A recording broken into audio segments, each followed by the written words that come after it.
Colton RV creates fantastic memories that will change your life forever. Have you dreamed of getting into glamping in your own RV? Colton RV can help you take that step into the future with a new or used RV. Talk with a Colton RV team member online, by phone, or in person and see hundreds of RVs, from tent trailers to motorhomes and everything in between.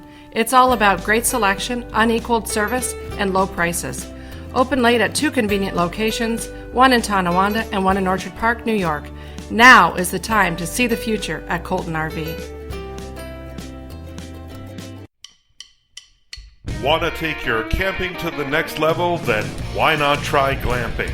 Welcome to RV Glamping Adventures, where you can have a little glamour with your travel adventures. Please join your hosts, Neal and Kathy, as they share RV glamping information, RV park reviews, product recommendations, and so much more. Here's Neal and Kathy. Hi everybody, welcome to another episode of RV Glamping Adventures with Neal and Kathy. I'm Neal. And I'm Kathy. I want to be the first to wish you all Happy New Year, Happy 2016. Happy New Year. We just got used to writing 2015, and now I have to get used to writing 2016. Yeah, but that happens every year. Yeah, so Neal just got home today. He just moved our oldest son down to Orlando, and he got him settled and got home, and now we're on a new chapter. We're losing kids. We've already lost a few, and they're just moving further away. But that's going to give us all the more reason to travel more. Exactly. I'm trying to be positive. She's doing a great job, so am I.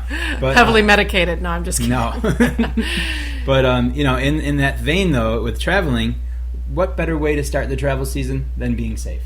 Well, we thought, we still have our RV in storage, so we're at the point right now. We're planning all the trips that we're going to be taking this year. We're going to be doing about 7-ish weeks, hope maybe more. I don't know. That'd be great. Of getting away throughout the year, and especially going now down to visit our oldest son. So we thought, a really important thing I kind of kept coming across and doing some of my research is we haven't talked yet about safety. No. And you want to arrive alive. And I know for us, it's all about that. We want great trips. I mean, gosh, we're putting all this time into saving money for the trips. And planning the trips. You want to get there safe. Exactly. You're with your loved ones, and you just want to, this just should be a good time, fun time. And so accidents happen. They do. But a lot of accidents are avoidable. Yes. So we thought we'd kind of bring some heightened awareness to everybody, things that some of us, I'm sure, are already doing. Maybe some tip today will help you avoid some catastrophe. And if we can do that, that's terrific. And good for us. We need to remember this stuff, too. In our research, it's really brought some things to light. A lot that we already do, which makes me feel really good. But there's a few things that we can learn from, too. Yeah, and hopefully learn. If one person learns from what we talk about, we've done a good job. And I think this is something you need to kind of think about. Well, for us, I do always think about this before every trip. Yes. I do think, here we are in this huge house, barreling down the road. Other people, and I think there's more traffic out there nowadays, and more distractions with smartphones and this, that, and the other. So I've literally seen people drive by eating a bowl of cereal. Okay? Literally. And reading the newspaper. Never mind the makeup, putting on the mascara. Don't even crazy. Understand that. Yeah. And this is who you're facing. You're dealing with that. But, there's that you can't control. You can control how you're driving and your own behavior. But, when it comes to safety in the RV, you have to talk about maintenance and all these issues with your own RV to avoid some really bad stuff that could happen. So, I guess let's just jump in. Where do we start? We start from the beginning. The very beginning. First thing we do every season, Neal, what do we do? We take the RV in and we get it inspected when they de-winterize it. Right. That's just one thing. They go through do a total inspection, check the tires, check the brakes, they check everything. It's a great time, too, to, if you've got the warranty going, to make sure. For me, I don't want to head out on the road until I know everything's all good. Yeah. 2 thumbs up. So as long as you've done your best to make it as good as possible, then that's great. I mean, if there's things that are going to happen. We've been on the road and things have broken down. You can't help that. But there's some things that you just don't want to break down that you can prevent. Yeah, I always just feel better. For me, it's a peace of mind. Can you avoid everything? No. But it's a peace of mind knowing that, our guys that we really trust at the dealership that we use at Colton, that they've done the once-over. Mm-hmm. They do a good job. They check everything out. It's a whole walkthrough inspection.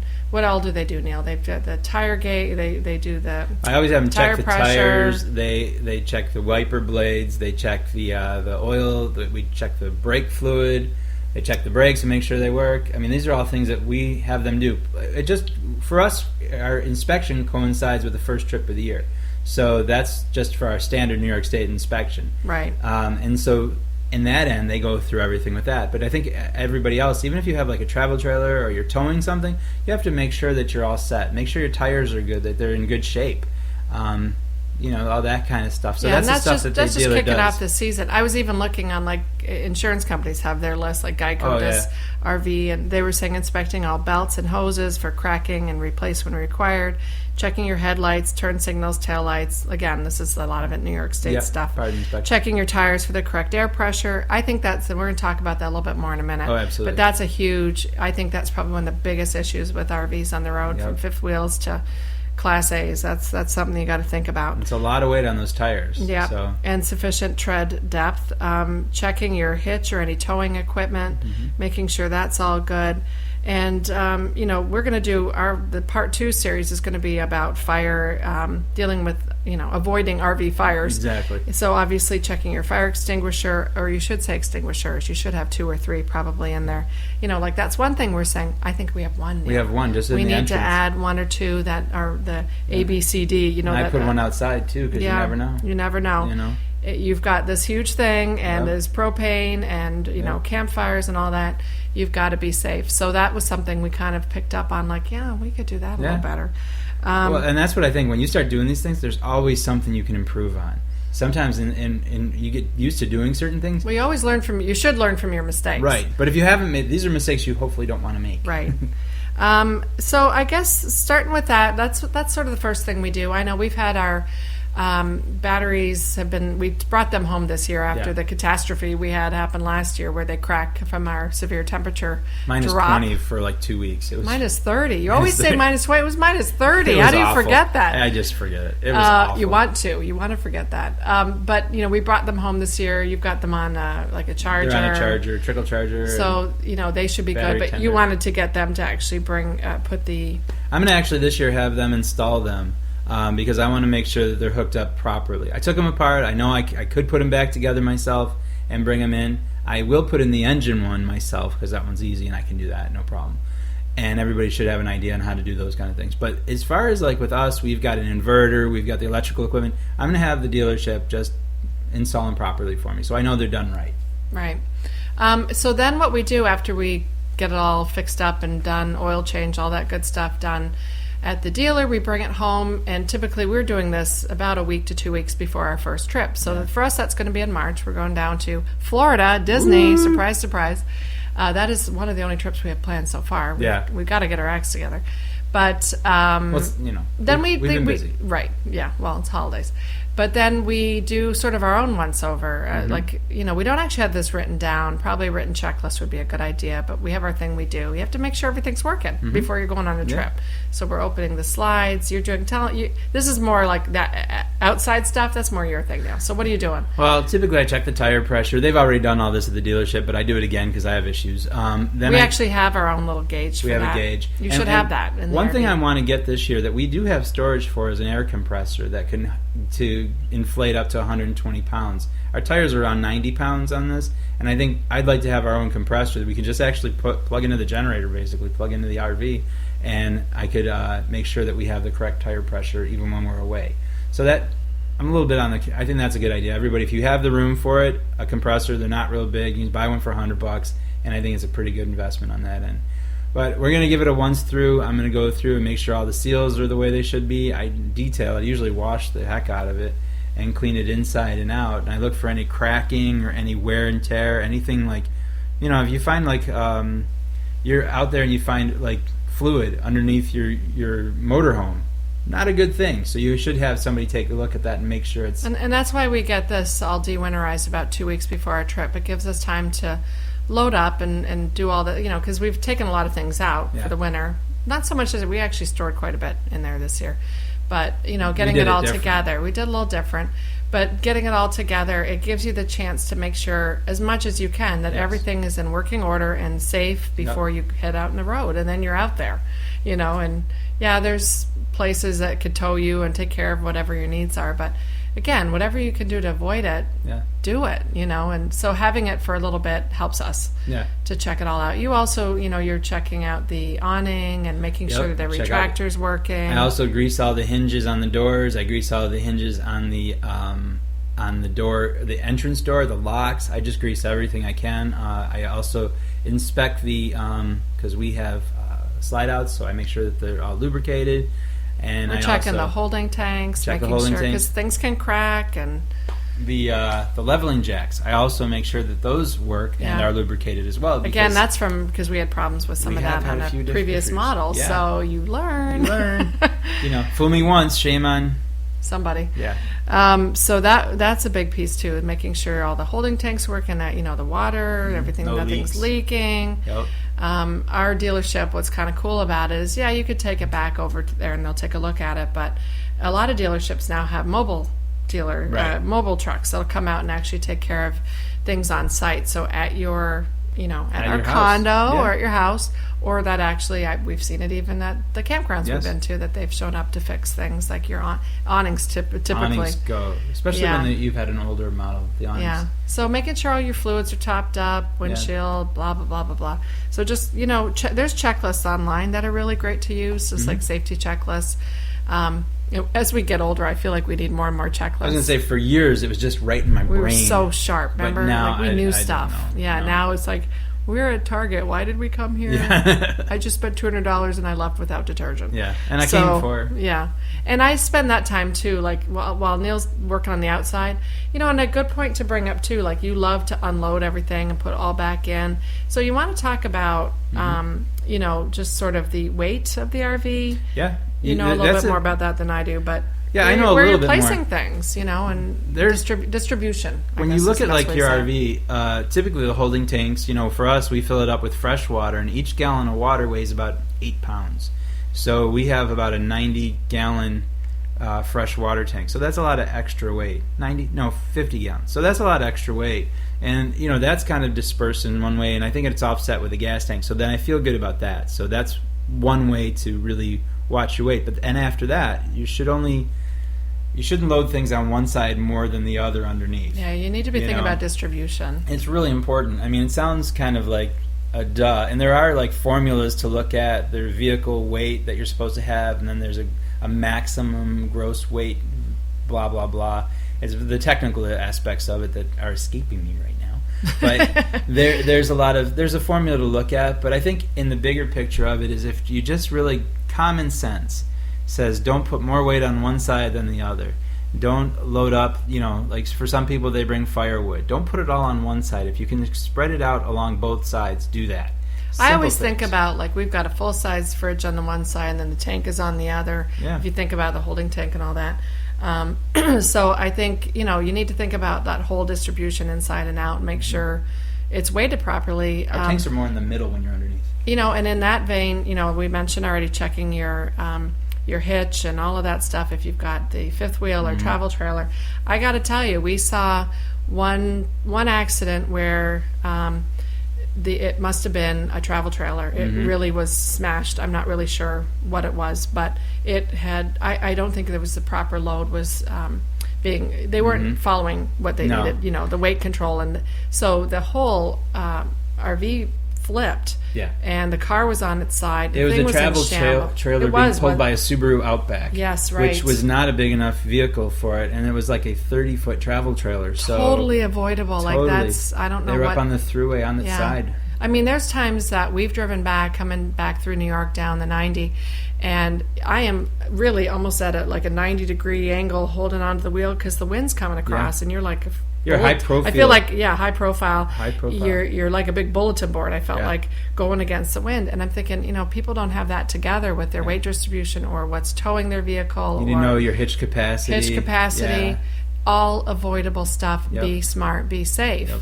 There's just no reason. And someone could die. If it's not you, it's the people around you. You got to be, concerned and caring for others around you. I mean, I would be so upset if I'm pulling a unit behind me, and it goes and comes apart because I didn't take care of the hitch properly, right. And then it hurts somebody. Yeah, that would be awful. So that's, just a pre-thinking these things out and really avoidable stuff. I was also thinking, even they mentioned in one of my lists here about brakes. I know, it's just something after, especially it's been in storage, you want to get that, make sure it's good. Yeah, absolutely. Because it's been sitting there for a while. Like say you go away on vacation, you come back and you use your car. There's always that brake dust, and so you want to make sure it tends to oxidize a little bit. Yeah. So after it's been in storage for a while, it's something you need to think about as you're driving. After we get our RV de-winterized and we're taking it back home, make sure you're kind of working it out a little bit. Make sure it's working properly. Again, totally avoidable. One of the things I find that's most difficult about driving down the roads nowadays, especially in the RV, it's one thing, you guys must have this happen to you. You'll be driving along, you're doing the speed limit, okay, maybe a couple over, but just a little bit. You're close. Just a little bit. You're doing your best. And these folks in these little cars don't realize you can't stop on a dime. No. And this happened to me one time. This one couple just went zoom. They just sort of cut right across. No signals, no or signal, no nothing. I Just zoom. I know there was an 18-wheeler behind me, and I'm just like praying, because there's a bit of a hesitation with the RVs, and you're like, okay, I hope this works out. And I always they say give yourself that 20%. You always give yourself a lot of space, as do I, because but people still will cut over in front of you, so you want to make sure your brakes are working. For any of you guys who are truck drivers, or I've had friends that are truck drivers that have told me the worst thing for them is they've got a huge load behind them, and it takes them probably 5 times longer to stop. Like the RV will take it 5 times longer to stop than your car. Yeah. And people don't realize that, and they're just stopping because they think you can stop on a dime. And it's a scary. I hate to say this; it makes me sound very pessimistic, but I just don't think people care. No, that's true. Generally, that's true. I feel like I go into driving like, it's sort of that defensive driving mode. You have to be prepared for others around you, so your stuff better be working. Absolutely. So you can respond to that. That's why I like being in, for us, the Class A, the motorhome. You have a better vision in some ways. Yeah. So I like to when we're driving, and like you said, defensive driving is really the best way to be safe. Is to give yourself that 20% space, and even 25 or 30% if you can see things coming. Yeah. Just because I always just. It makes me sound so negative, but I kind of expect somebody to do something stupid. I mean, this isn't gloom and doom. It's just safety. No, but it's being aware. And, in that vein, let's just hit on this. While you're driving, make sure you're alert. Absolutely. So for us, we have 2 drivers. So there's a couple issues and factors with that. There's a lot of couples that will comment on. I love to post a picture of me driving, just as a woman driving the RV, because it just evokes so much controversy. Again, check out the YouTube page that we have at RV Glamping Adventures. There's a video of Kathy, and it's awesome. But I'll put a picture on and just me driving, and it's to not do anything other than to encourage women driving, first of all. Absolutely. And that we're very capable and can do that. I feel like it's 1952 having to say that, but we get these comments. But if you're not comfortable driving, okay, so in avoiding any kind of accident, when you have 2 people or 3, let's say, as our kids are getting older, that can drive the RV now, that's going to make people be more alert. That's going to give you, I don't have to drive 10 hours today. Right. You can break it up. You want to be alert. You want to be well rested. You want to not have a head cold and then be on NyQuil. But it takes into the account of there's driving courses out there if you're nervous. If you're not feeling safe about it, I felt really strong going into it. Did some practice drives, and I drove safely. I was comfortable. I didn't take a course. I honestly didn't feel the need to. I was comfortable. For those that aren't, you don't want to go on the road being a nervous Nelly. You want to be safe. So a lot of dealers, courses. I think, not around where we live, I don't think you can do it, but down in the South, I think they have some dealerships that when you buy the RV, they also have a driver defense course with it, which I think is really smart. Yeah, I mean, really this is going to avoiding any. Yeah. Hopefully, any accidents. Again, accidents will happen. At least you're more prepared. You're prepared. Now, we've been driving these, this kind of sized vehicle since 2008, and always have something else to learn. I don't want to come off as cocky, but I'm comfortable driving it. Yeah. To me, it's as comfortable as driving a car. There's a difference in being prepared and driving scared. Yeah. And if you're a little nervous, do it. No, don't. If you're scared, don't do it. But maybe. But as whoever's driving in the RV, though, make sure then you're taking breaks, you're restful, Totally. you're rested, all that kind of stuff. Another thing that popped up a lot was knowing the height of the RV. That's huge. It's sometimes, because we drive... That is huge. Okay, I don't know. What is the height of ours, Neal? 12.6. 12.6. So, but you... I mean, 12 foot, 6 inches. Yes. Yeah. There's times, though, that you're driving along and you're going under overpasses, and I'm always like, God, I hope we don't, because it doesn't always say. Right. Some of them don't. I always feel like, well, we're not as tall as a 18-wheeler, so we're good. But I think there's a standard height, but a lot of the lower bridges will say, like, we're 11.6, 11.5. We've gotten taken off the beaten path. Sometimes GPS likes to help you out, so to speak, and give you an alternate route that takes you through some residential area. In the traffic.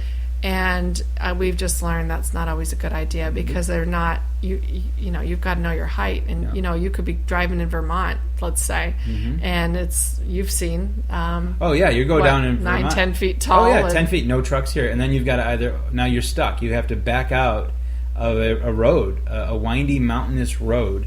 These are some of the most common accidents I read for RVs, and trucks. You see 18-wheelers. Well, for us, when we were going to Liberty Harbor, out in Jersey City in New Jersey, our GPS took us down through a kind of like a tunnel, and we had just enough room. The RV we had at the time was an 11.6, and so there was some room. But when I got to the place, I said to the guy, there must be an easier way. He goes, yeah, didn't you just get off the exit? It's right there.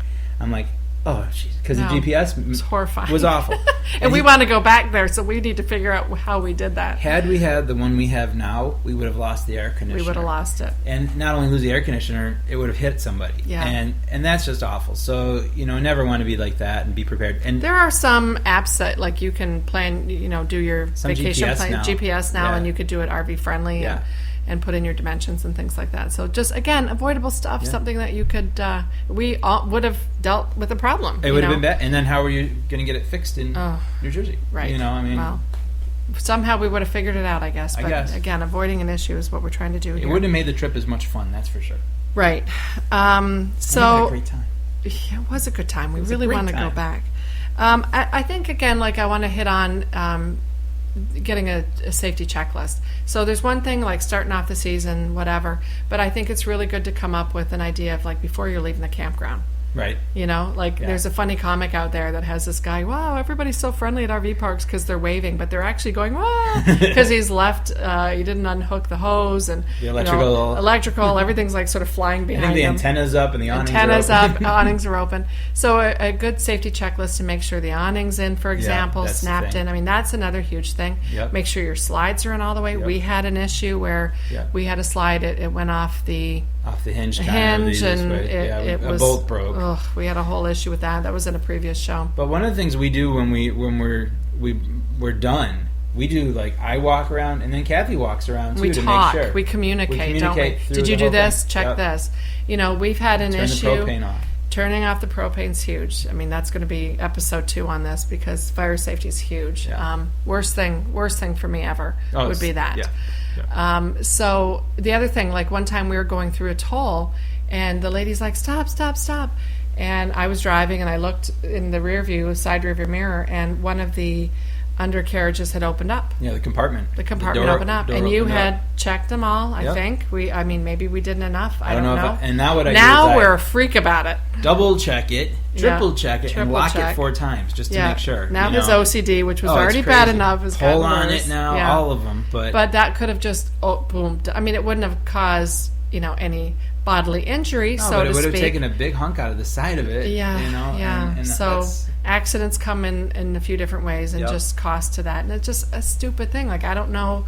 Did we not check that one? Maybe you did them all and we didn't check that one. But now it's learn from our mistakes. How many times have you almost driven off, as our listeners, that, the antenna was up, or you didn't close the vents all the way? Just little things that could be avoided that could cause a problem. Or disrupt you while you're driving. It's oh my goodness, what happened? One time the vent was open and we went through a rainstorm, and the mess it made in the bathroom was awful. Right. So, a lot of people get the vent covers. That's not a bad idea. So I think the biggest thing to just end on is the tire, reiterate that. One of the top... Check your tire pressure. That, to me, is I'm seeing number one reason.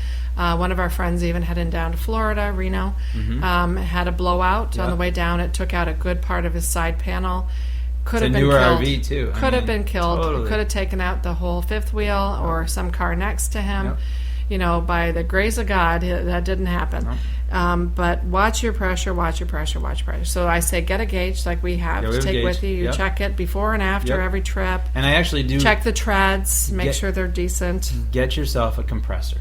Yeah, That's 'cause a big one. While you're on a trip, you can overinflation- check them. Overinflation and underinflation Huge, yeah. are the issues here. And preventing this is checking that. Got to do it. It's that simple. So, you know, just think about the safety, get a checklist together, do whatever it is you need to do to put as much in place around you that you can, you know, sleep at night knowing that you can hit the road and have a great time and a wonderful journey with your friends and family, whoever you're traveling with, and have a great time and not have to worry about these things. Not at all. If you just have something in place, you're good. This will make the camping, traveling, adventure year, a better year, just to be safe. And a safe one. So we'll talk more in the next episode about fire prevention and that kind of thing. But everybody be safe, and again, Happy New Year. Happy New Year. If you like the show you are listening to right now, you can listen to it and many more just like it on Reno Viola Outdoors Radio. Fishing, hunting, boating, and the rest of the great outdoors 24/7, 365 on Reno Viola Outdoors Radio. Download the free Reno Viola's Outdoor Radio app or visit WRVOradio.com online to see the lineup and schedule. That's Reno Viola Outdoors Radio. And enjoy the great outdoors.